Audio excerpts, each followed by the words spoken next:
Krísuvík volcanic system is sinking. And there is a reason for that. I will try to explain it by geophysical data, which shows what is going on inside the earth. These are the earthquakes in the Iceland, the whole island of Iceland. We are dealing with the Reykjanes Peninsula, where the Krísuvík volcanic system is located in the middle of this image, the lower part of the center. And you see sometimes a green star there. Here I have put a square there, you can see it. And within that we have the Krísuvík volcanic system. Earthquakes are happening there, and there are numerous of them. And these are the volcanic systems moving and creating what we call as a plate boundary. The plate boundary is exactly where this concentration of these earthquakes is located. The plate boundary between the Eurasia to the right and the Americas to the left. And we can actually see with further data what's going on inside this area.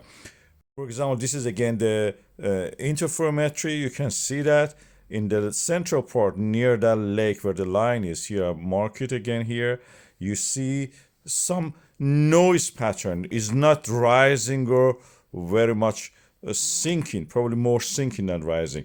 When we have actually a rise is to the left side of this image in the volcanic system of the Þrauṅsjöldur. And again, this is the GPS data in 3 axes. What we are seeing in the z-axis up and down is that the area is going down. Earthquakes actually are creating voids and porosity in the rocks here. These rocks are getting pulverized, crushed at the depth of anything between 9 to 4 kilometers. You can see the depth of the earthquakes under that area. This is all the fault lines. I've marked them here. You can see this is an example of this similar formation of the fault lines. They create a weakness zone that later can be filled with the magma. The fracture zone is actually able to hold liquids in it. In the normal cases, we will have water there. The streams will flow toward the surface from there. They're not very huge holes. They're tiny pores, we should say them. Tiny pores are not huge, but yet they can hold fluids. In the case of water, they can hold water.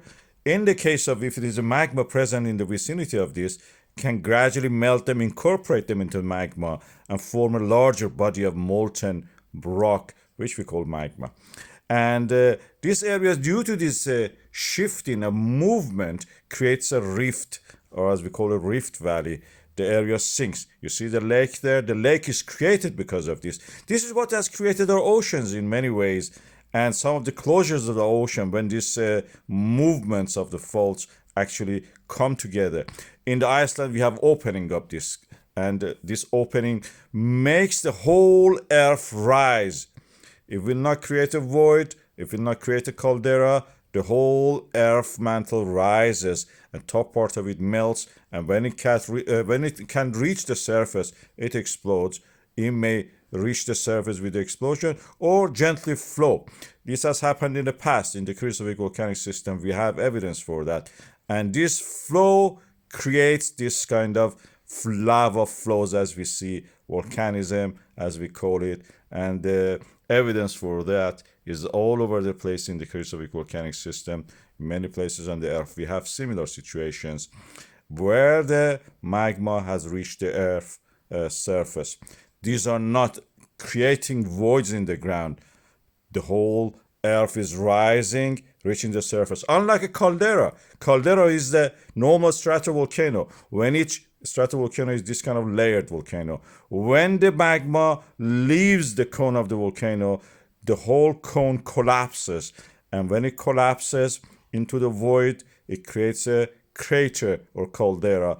And that's totally different to what we see in the Krísuvík, where we have actually the earth mantle rising due to the stretch and filling up the gap all the time.